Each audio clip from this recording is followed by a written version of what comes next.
ನಮ್ಮ ದೇವರು ಕರ್ತನಾದ ಯೇಸು ಕ್ರಿಸ್ತನ ನಾಮದಲ್ಲಿ ಅನುದಿನದ ಆಹಾರ ಪ್ರಿಯರಿಗೆ ಪ್ರೀತಿಯ ಶುಭಾಶಯಗಳು. 2024 ಮೇ ತಿಂಗಳ 14ನೇ ತಾರೀಕಿನ ಮಂಗಳವಾರದ ದೇವರ ವಾಕ್ಯವು ಹುಲ್ಲು ಮತ್ತು ಗಿಡಮೂಲಿಕೆ.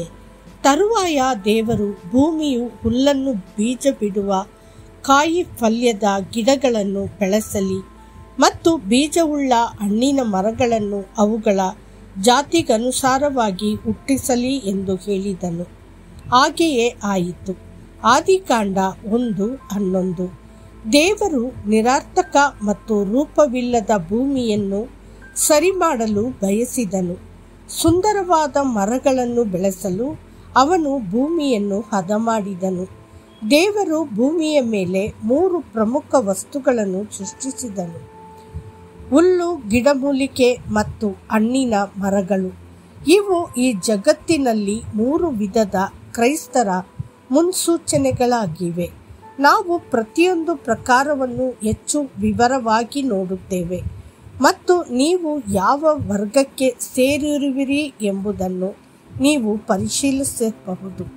ಮೊದಲನೆಯದಾಗಿ, ಸತ್ಯವೇದವು ದುಷ್ಟರನ್ನು ಹುಲ್ಲಿಗೆ ಹೋಲಿಸುತ್ತದೆ. ದುಷ್ಟರು ಹುಲ್ಲಿನಂತೆ ಬೆಳೆಯುವುದು, ಕೆಡುಕರು ಹೂವಿನಂತೆ ಮೆರೆಯುವುದು ತೀರಾ ಹಾಳಾಗುವುದಕ್ಕಾಗಿಯೇ. ಕೀರ್ತನೆಗಳು 92:7. ಎರಡನೆಯದಾಗಿ, ಸತ್ಯವೇದವು ದುಷ್ಟರನ್ನು ಮೂಲಿಕೆಗೆ ಹೋಲಿಸುತ್ತದೆ.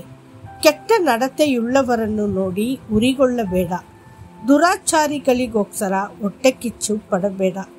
ಕೀರ್ತನೆಗಳು 37:1. ಅವರೆಲ್ಲರೂ ಗಿಡ ಮರಗಳಂತೆ ಒಣಗಿ ಹೋಗುತ್ತಾರೆ. ಮೂರನೆಯದಾಗಿ, ಸತ್ಯವೇದವು ನೀತಿವಂತರನ್ನು ಹಣ್ಣಿನ ಮರಗಳಿಗೆ ಹೋಲಿಸುತ್ತದೆ. ಅವನು ನೀರಿನ ಕಾಲುವೆಗಳ ಬಳಿಯಲ್ಲಿ ಬೆಳೆದಿರುವ ಮರದ ಹಾಗಿರುವನು.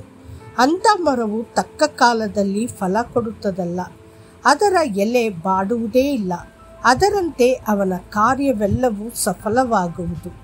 ಕೀರ್ತನೆಗಳು 1:3. ದೇವರ ಮಕ್ಕಳೇ, ನೀವು ಆ ಫಲಭರಿತ ಮರಗಳಂತೆ ಇದ್ದೀರಾ. ಯೋಸೇಫನ ಜೀವನವನ್ನು ನೋಡಿ. ಅವನು ತನ್ನ ಜೀವನದಲ್ಲಿ ಅನೇಕ ಪರೀಕ್ಷೆಗಳನ್ನು ಮತ್ತು ಹೋರಾಟಗಳನ್ನು ಅನುಭವಿಸಬೇಕಾಯಿತು ಮತ್ತು ತುಂಬ ಅವಮಾನ ಮತ್ತು ನಿಂದೆಯನ್ನು ಅನುಭವಿಸಬೇಕಾಯಿತು. ಅವೆಲ್ಲದರ ನಡುವೆಯೂ ಅವನ ಬದುಕು ಸಾರ್ಥಕವಾಗಿತ್ತು. ವಾಕ್ಯವು ಹೇಳುತ್ತದೆ, ಯೋಸೇಫನು ಬಹು ಫಲವನ್ನು ಬಿಡುವ ವೃಕ್ಷಕ್ಕೆ ಸಮನಾಗಿದ್ದಾನೆ. ಹೊರತೆಯ ಬಳಿಯಲ್ಲಿ ಬೆಳೆದು ರೆಂಬೆಗಳನ್ನು ಗೋಡೆಯ ಆಚೆಗೆ ಚಾಚಿರುವ ಫಲವೃಕ್ಷದಂತಿದ್ದಾನೆ. ಆದಿಕಾಂಡ 49:22.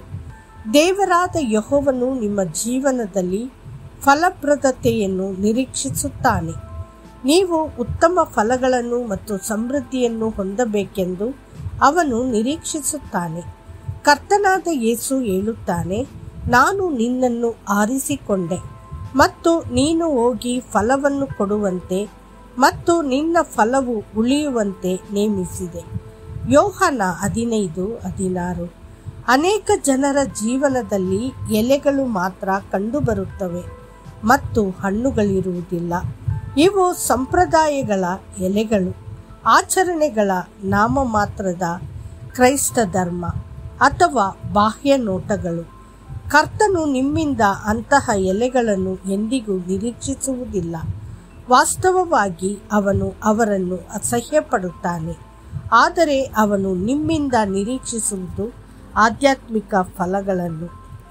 ಫಲ ಕೊಡದ ಪ್ರತಿಯೊಂದು ಮರವು ಭೂಮಿಯನ್ನು ಹಾಳು ಮಾಡುತ್ತಿದೆ.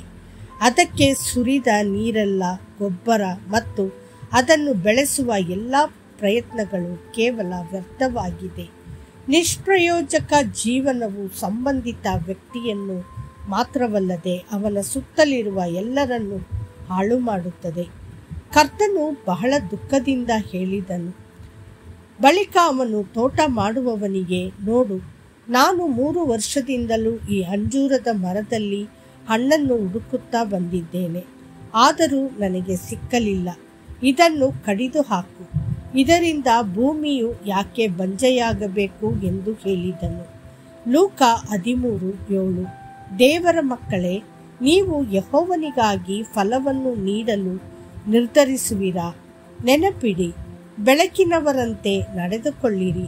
ಬೆಳಕಿನ ಫಲವು ಉಪಕಾರದಲ್ಲಿಯೂ ನೀತಿಯಲ್ಲಿಯೂ ಸತ್ಯದಲ್ಲಿಯೂ ಕಾಣಿಸಿಕೊಳ್ಳುತ್ತದೆ.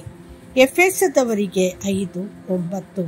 ಕರ್ತನು ನಿಮ್ಮನ್ನು ಆಶೀರ್ವದಿಸಲಿ. ಆಮೇನ್.